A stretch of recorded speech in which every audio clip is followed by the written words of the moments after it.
So stay woke. Niggas creeping. They gon' find you. Gon' get you sleeping. Ooh, now stay woke. I see you, Bubs. Oh, I done fucked up. I done fucked up. I done fucked Niggas up. creeping. Ding, ding, ding, They ding, gon' ding, find ding, you. ding. Gon' get you sleeping. Ooh, now stay broke. All right. It's the majestic Christ. What's going on? Why I gotta be all types of majestic crisis and This hair, this huh? nose ring, this hair and this nose ring. I mean, I am the new founder of Conscious Apparel and Yes. live up to all of my hype. The That's a Davi Nation. stock in a bitch, huh? The Davi Nation. The divine divination. Lord, see, now y'all gotta be extra doing the goddamn most. Mm-hmm. All right, so obviously this video is not really for the Facebook Live audience. It's more so for the YouTube audience, because this is where this video Oh, is. okay, cool. So should we just jump right into it? Yes. Let's jump because we're 30 minutes late. All right. Well, hello, welcome everyone. Welcome to Conscious Television. It is your boy, your host, Davion the Mystic, and I have my great compadre, my Robin to my Batman, the flashlight to my penis, Bubz Love. He is here today to assist me in this riveting conversation that we're having. Uh-huh. Who is this regarding? Oh, Childish Yes. Gambino's This is America. Woo! This is America. visual for the Mm-hmm. particular Mm-hmm. song. What are your thoughts? I wrote down a bunch of notes because there's a lot of unpacking when it comes to Right. video and a lot of decoding. So, what do you think about the song? What do you think about the video? Well, the video is one of those visual artistic type of things. It kind of reminds me of Moonlight. Like at first, when I first saw Moonlight, I was kind of confused about the visuals, but as I went back and watched it numerous times, and I kind of got a better understanding. And it's kind of the same thing with this one. Like before we did the video we're doing now, I watched the video again, and I actually also took the time out to look at the lyrics and see what the lyrics was talking about. But as far as the video, there was a lot of symbolism in it in reference to Black culture. Like for example, at the beginning where the guy's playing the guitar and Childish Gambino pulls out a gun and kind of does this awkward like stance and shoots him. Um, Come to find out, during the Jim Crow era, um, that's how whites used to portray Black people. Like Yeah. whenever they did the whole Uncle Tom thing where white people used to do blackface, they had like, Mm, this whole type of hunky dory type mm, shit going on. So he kind of made symbolism to that. Um, Also, the fact of how the children coming in and dancing was kind of like the distraction. Like, us as us Black people, I feel like we become distracted from what's really going on in the world today, really. Or like we'll bring notice to it, and then what happened is that we'll kind of just stop mm, and go back to our normally scheduled programming as far as what's the latest dance, what's the hottest challenge and everything. Going to the whole thing where you had the choir members singing in the back, and he turns around and shoots them, kind of touches on the situation that happened. I don't know if it was North Carolina or South Carolina with us with Charleston. Charleston. South, I'm sorry, Charleston, Carolina, my home. Charleston. That's where I'm located. I'm in South Carolina. So yeah, so it made a reference to that, and also the fact that there was one part where the kids had masks on, but they had phones. So we're in a generation where we record everything. Everything goes viral in a matter of hours. Like it's the fact that racism is still very much here. Before the whole invention of cell phones and being able to record things, it was hearsay, he say, she say. And the fact that now that we have video evidence to prove these things and people are still getting off, it's like, wow, you know what I mean? And then at the end, where these white people were chasing Childish Gambino at the end. So it was a lot of symbolism in reference to what's happening in America and saying that this is America. And this is America now in reference to Donald Trump, who is trying to quote unquote make America great again. So it's kind of unleashing all of the hidden and suppressed racism that a lot of white Americans felt for a very long time. They didn't feel confident or comfortable enough to unleash it. And now that there's somebody in office who kind of shares the same beliefs that they do, it's kind of like now I can unpack all this. So, this has been America. America has always been like this, but I think now, especially with, like I said, the way social media and technology is showing America for what it really truly is. So that's just my interpretation on that. So. Oh, God. Okay, well, I guess I'll go through some of the things I stood out and I video time. Right. And then into some other stuff. So obviously this video was shrouded by symbolisms. I thought those symbolisms were very interesting. There were things that kind of like were obvious to all of us who are critiquing culture at this point, who are being critical of what's going on socially, what's going on politically. And so right off the back, obviously, like you talked about, like his flamboyant stance when he blew the guy's head off, who had, the head covering in the garage. The Jim Crow reference, that was very fascinating. Also, I noticed that people also talked about, because he was really flamboyant throughout the video. Like every now and again, he would bust out and do something really gay. And I thought, in the context of the song, and in the context of the message, in terms of just kind of showcasing all of these ways in which we get distracted as things continue to hit the fan within our nation, I think that some of the flamboyancy comes from the fact that, especially within the Black community, like we will get bent out of control over social injustice. But the white man knows that all he got to do is slap some right that LGBT people are fighting for, and the Black community will put a lot more force behind observing that and crucifying that.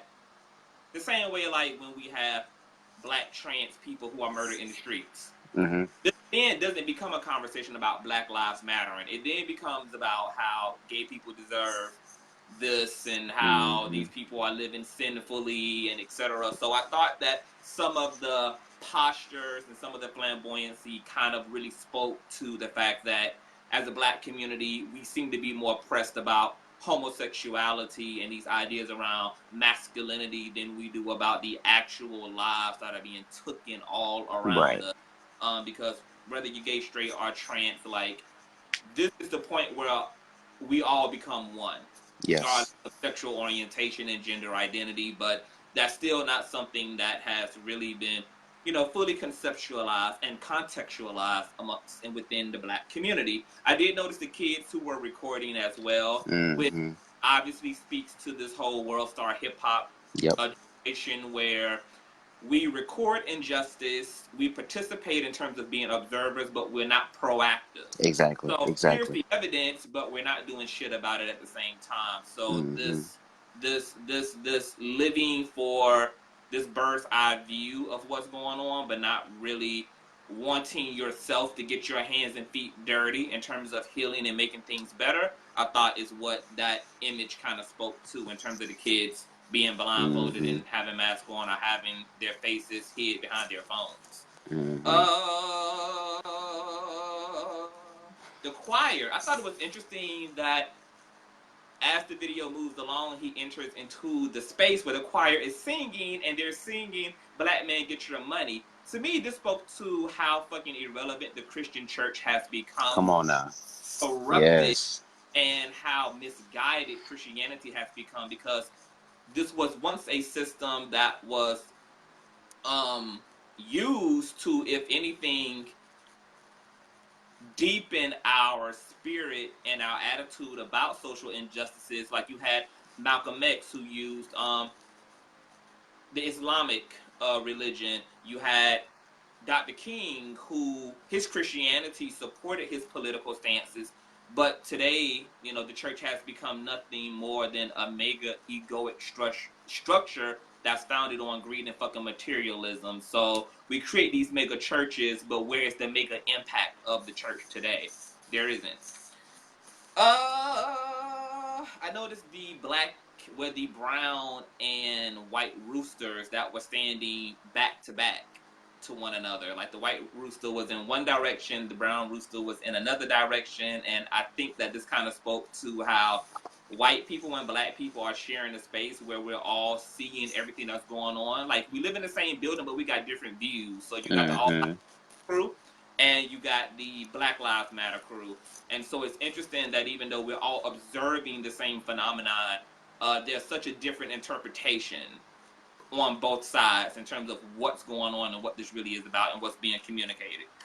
Now the kids dancing, I thought, to me, the kids dancing has multiple meanings. Like, the dancing in and of itself obviously could represent entertainment and how we are so obsessed with entertainment at this point because honestly we don't know how to cope.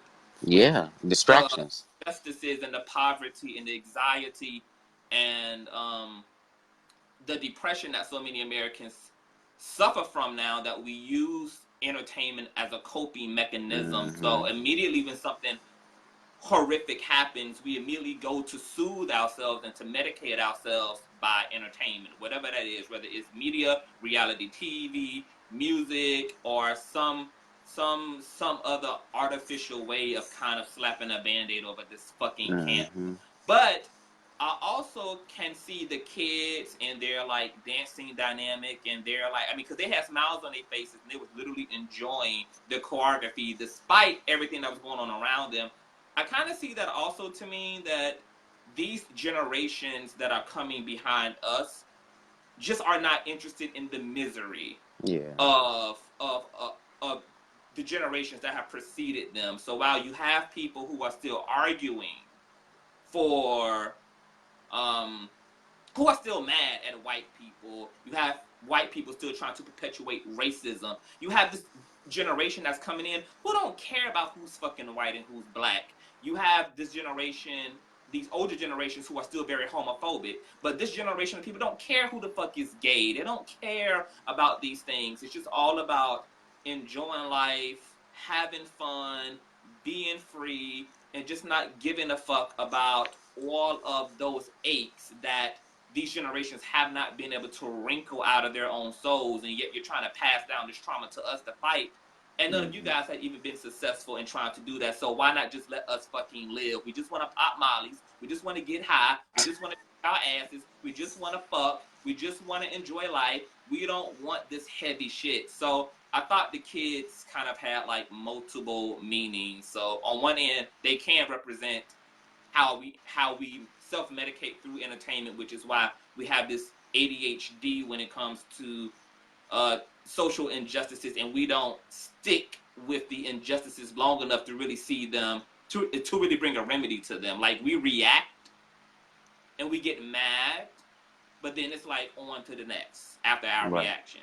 We don't have a long-term commitment to resolving these things other than just reacting in the moment to them. What else?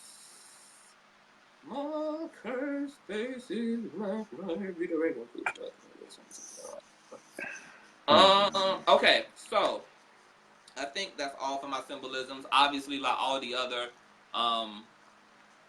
metaphors and symbolisms are kind of like obvious and naked to the eye. Even the kids who were like, there was a boy at one point in time who was standing on top of the car. He was like throwing money in the air while the riot was going on. To me, this kind of represented how there's also being like a loss of innocence, and how kids don't really get to have a childhood anymore. Like, this era is just kind of really heavy in capitalism and materialism, and even these kids now, instead of being concerned with things that kids should be concerned about and prioritizing things that kids should prioritize, these kids are interested in having sex, they're interested in being fly, they're interested in stunting, their soul is being lost in translation of how we're moving culturally. Now, some of the criticisms about This Is America by Childish Gambino have been about, like, is he being genuine, or is this just propaganda? Is he just jumping on the wave of where we are right now in terms of fighting politically? Because some people felt like if you like look back in his music and in his art and in his tweets like years prior to all of this, people were saying like he was really like interested in Asian women, and he had like a deep interest in other cultures, and you know, he wasn't this like woke black man that he appears to be now. And I'm gonna let you speak to that criticism in terms Mm. of if you believe that his where he is now and the message in his music is genuine, or if he's just trying to capitalize off the moment, sell some records, and just kind of be in the hype of it, or if this is genuine for him. Well, in my opinion, I feel like it's genuine for him. One thing I think we tend to forget is the fact is that people can grow and they can evolve. You know, you could feel one way about something yesterday, and then the next day have an entirely different viewpoint on it. Um, the reason why I said it is because you know he's using his platform, he's using his influence, he's using um, the powers that he has in reference to his influence to be able to bring light these things, these situations, and do them in a cinematic way. You get what I'm saying? Mm. And for someone to do that, yeah, it's going to be a great responsibility because it's like now you're a woke black man. You know, you have to take responsibility for that. And just like you know, whether he's rich, whether he's whatever case it is, at the end of the day, you're still black. You're still held down by the system. You might have more money, more notoriety, more popularity than a lot of us, but you're still a black man at the end of the day. Um, and then also going back to the whole thing about dating interracially and still being pro-black and still being that, I feel like you can because, in all honesty, I could flip it and put it in my situation. I'm a black gay man, and I can still fight for for black lives. But a lot of people who are hotep or people who, not all of them, but a lot of people, let me fix that vernacular right now. A lot of people who are hotep, a lot of people who are black conscious might feel like I can't fight for black lives because I'm a black gay man. I don't quote unquote contribute to black life when in actuality I can. Yes, I can't do that with another person like me, but I am capable of being able to produce life and to keep the cycle of livelihood going. But I feel like I can still set up and talk about it because at the end of the day, I'm still black.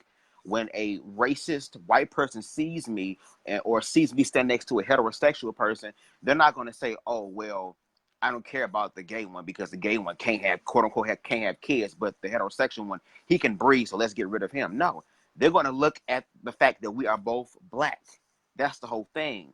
So it's like at the end of the day, whether he dates a white woman, whether he dates an Asian woman, he can still stand up for what he is because he is black. So he has the right to be able to speak on black things. Now, I would understand it being problematic if he was saying horrible things about black people or black women or calling them bitches and hoes and they trash, then okay, I would understand that. But then if we're going to play that game, you need to call fucking all these rappers out here that's calling women bitches and hoes and treat them like sluts or whatever. You need to get their ass too. Let's not single one person out.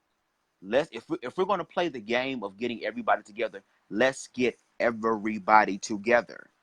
But they can't do Yeah. that. They can't do that because that would be there will be no more music to listen to. Pretty much wouldn't be no more music to listen to. So, do I believe that he can be pro-black and speak about these black things and speak about it in creating a narrative as far as cinematography is concerned? Of course. Do I believe he's for black lives? Of course I do. I don't think that he's using this to jump on the bandwagon or anything like that. He's using his power. He's using his platform to be able to show what's going on in America because the title of the song says, this is America. This is what America was built on. It was built on the back of our ancestors. It was built on the blood of our ancestors. It was built on racism. It was built on all these things, i.e., this is America. So, Mm. Got it. Interesting. Well, I guess I'll speak to the interracial thing, which I'm really tired of speaking to because I think the whole interracial thing is just really cut fucking. this light on. Hold on a second. Keep talking. Hmm? Keep talking. Cut this light on. Oh, okay. More than like race, I think we forget that people are also just like attracted to fucking love. So Mm-hmm. at the end of the day, like I wasn't raised to just be like exclusively attracted to black people. I was raised to be attracted to people of good moral sound Mm-hmm. character. I was raised to be attracted to people who had their shit together. Right. And race and ethnicity wasn't something that was necessarily emphasized. I think obviously as black people we want to see our own have successful meaning relationships because we need those demonstrations, especially considering how disenfranchised and disillusioned the Black community has been dealing with white supremacy and hypermasculinity, toxic masculinity, misogyny, and all these different issues that have kind of concentrated themselves within the Black experience. But nonetheless, like, I think we are reaching in simply demonizing Black men or Black women who date outside of their race. I think that it's natural to be attracted to somebody who you find to be attractive, for one, and who you think can measure up internally, for two, and who simply also feels the same way about you as you do them. So first and foremost, we are attracted to love. The race, the gender, the height, the body type, all of those things are like the nuances that fall under attraction. But attraction in and of itself is something that transcends like race and ethnicity. So just keeping that shit in context. Now, in terms of Childish Gambino, I don't really know who Childish Gambino was before he became who he is to us today, this super mega star. I don't know what all his beliefs were.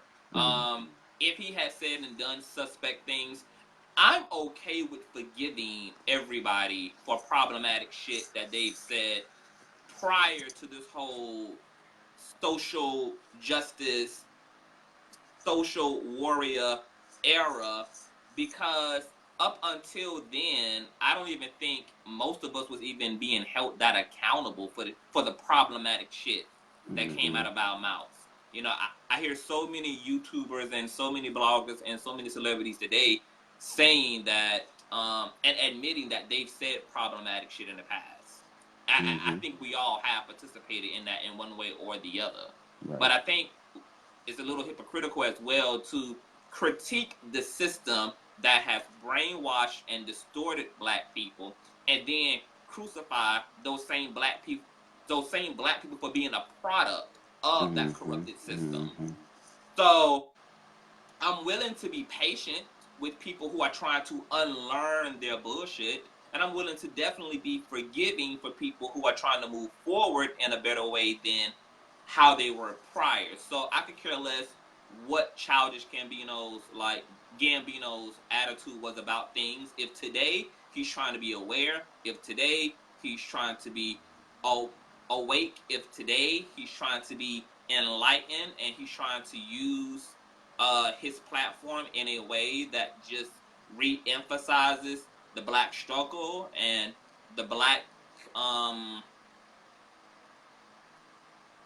issues and needs and desires that are important to his people, then how the fuck can I be mad at that? This is another thing I don't understand about this willingness to be so critical of people who may have one point in time believed problematic shit and said problematic shit, who are trying to do better. And I kind of just lost my fucking thought in terms of where I was about to go with that. I mean, it is hypocritical because it goes back to like the movie Friday. Why you bringing up old shit?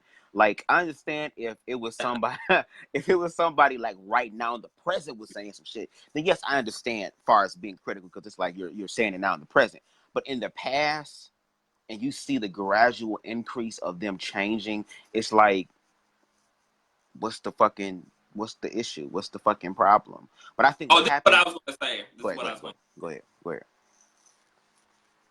Why does it matter if a motherfucker is genuine or not? For me, it's kind of like if you hand me $1 and I need $1, I don't care what your motive was for giving me $1. I don't care if you gave me $1 because you're trying to get my number, or if you gave me $1 because I was in genuine need of a fucking dollar. At the end of the day, me having this dollar is about to benefit me because I actually need a fucking dollar. So a part of me doesn't understand why it's so necessary to have so much to say about people and their motives. At the end of the day, I think the larger picture is whether this person is being genuine or not, is what they're doing serving you? Is it being of service to you? And can you use what they're doing to further your own agenda, whatever that agenda may be, which is to bring more attention to your cause, to bring more attention to the things that you are trying to bring light to? So I'm just kind of like over this whole because we went through this with Black Lives Matter, where people had a lot to say about some of the white donors who contributed financially to the movement getting off the ground. I'm like, at the end of the day, do I give a fuck that white people contributed financially? Do I give a And, fuck and if Black Lives Matter was even created by white people? At the end of the day, the movement in and of itself is being used to highlight actual needs and injustices that happen in the black community, and the and black community can chime in on that opportunity and and that's why capitalize. I was saying it's important for these people, because let's just be real. We live in America where being white, whether you're racist or not, you are in the upper echelon. You have power. That's the thing. And you have some white people who understand and see the injustice of what's going on and is using their privilege to be able to help people who are underprivileged. Example, like I said before in the previous videos we did, during slavery, during the Underground Railroad, where was some of those stops at? At white people's houses. They knew the extent of what would happen if they got caught.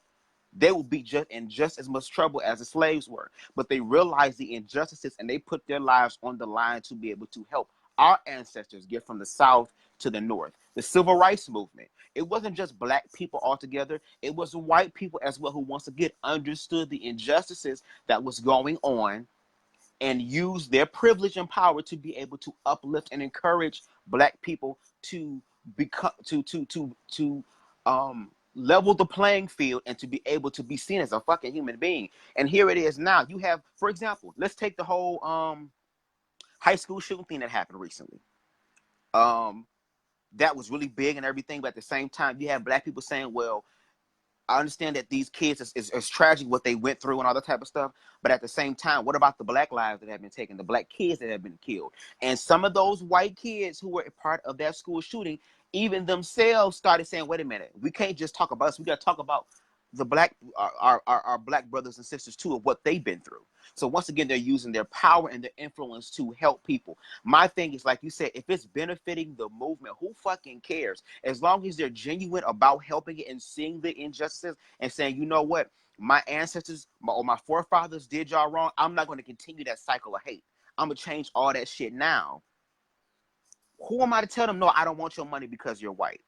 That's like saying every white person is racist. No. Yes, does every white person have privilege? Of course they do. But some people, once again, understand the injustices of that. They can, I don't know if it's empathize or sympathize, because I know sympathy is like, I don't understand what you're going through, but I can, I, either empathy or sympathy, you don't know what I'm talking about.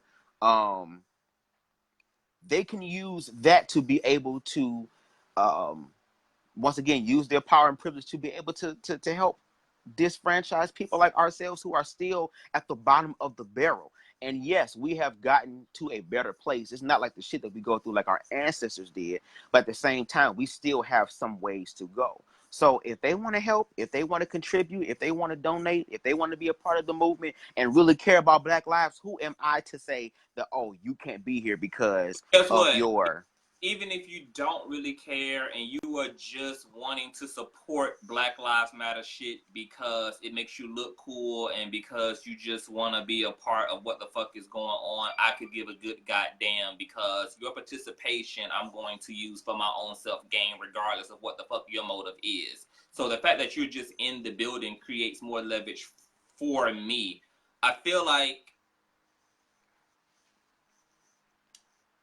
with some of this that's going on, we keep like missing the mark because we keep distracting ourselves with like petty shit that at the end of the day wouldn't really matter to a group of people if they were really thinking in terms of strategy. And for me, I'm a strategist. So when I look at what's going on, I'm like, I can't even begin to get myself hung up on whether people are being sincere toward the movement. Like, bitch, you're giving your dollars over for whatever reason that is. Thank you. You're using your platform to bring attention to things that are important to me for whatever reason that is. Thank you. Like, I could, it's kind of like if I was standing in line and there was a homophobic nigga in front of me and he let me get in front of him because he didn't feel comfortable with my gay ass standing behind him.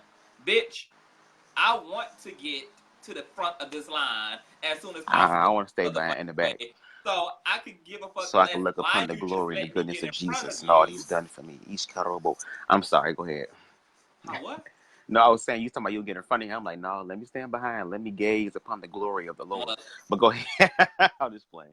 So I don't get it. I don't get like the unnecessary critique, and it just really seems really redundant and fucking stupid at this goddamn point. But at this point, I appreciate our artists. I don't care if these artists are genuine. I don't care if they're just jumping on the bandwagon of what's popping right now. People thought the same thing about Beyonce when she came out with Formation. People was like, well, the bitch never did anything political prior.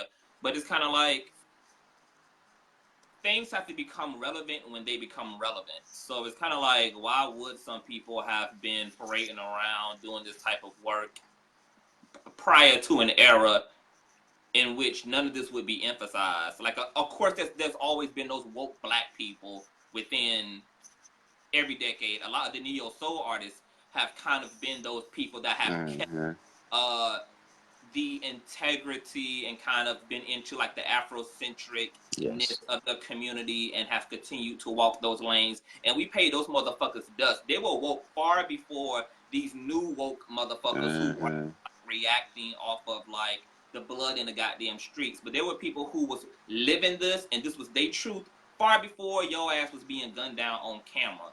So my real respect goes to those individuals, those neo soul artists who made being black significant, made black beauty significant before it became trending to do so. Because the rest of these motherfuckers are just bandwagoners, which is fucking fine because our community is lacking the attention that it needs in order to evolve and move itself along. So I'm not mad at the fact that being woke and being aware and using your platform to speak against injustices is a fucking thing. But at the end of the day, like, my real respect goes toward those who was doing this far before it was popular to be woke. So anything left you have to say about This Is America? Well, do you think that the message is to the black community, or do you think this visual was to the white community, or just to America? America. Because that's the one thing about art. Art is open to interpretation. That was a visual thing. So a lot of people are going to interpret certain things differently. And I think that's what Childish Gambino was trying to do, was trying to get you to think, to use your brain to try to figure out what this was. Now, I don't know, maybe later on down the road he'll actually explain what the context of it was and the symbolism of it. Or he might just be like, you know what, I'm not going to say anything. I'm going to let you guys try to figure it out. So that's the thing about it. But I believe it's to America. There were things that were in reference to white America and then reference to black America. Certain things, like I said, the whole fact of how black people we've been through so much to the point to where we try to desensitize ourselves by trying to become distracted from our stuff. As far as, like I said, the latest dance moves, the latest challenges, all these type of things, and just sending a message to white America as far as, hey, look, you know, it ain't gonna be like this, because now people are starting to wake up and they're going to start asking questions. And they're going to start, and I don't know, there might be a revolution. I don't know, because I know, I forgot who this person was, but they said, you better be glad that black people, or the majority of black people, are just looking to live life and be happy instead of trying to seek revenge. So there'd be a bloody hell out here. And let me tell you something, if and this is just to my black people, if we could not only just unite with ourselves, but if we could learn to unite with other groups of people that have been disenfranchised, other groups of people who have been ostracized and marginalized and all this type of stuff, don't you know what type of fucking force we would be against racists, against the motherfuckers that are in power? They would be shook in their boots, because that was not part of their plan. Just like how our ancestors escaping wasn't part of the plan. This shit right here coming to fruition was not going to be part of the plan. They will be shook. They will be shooketh. So I do want to say this as well. Like, we have to keep in mind that our celebrities and our musicians, these people are not civil rights leaders. These people are not civil rights activists. These are people who simply use their platform to deepen and strengthen the conversation about the things that go on around us, but these people in and of themselves are not the people who have went to school for political science, or who are scholars, or who are historians.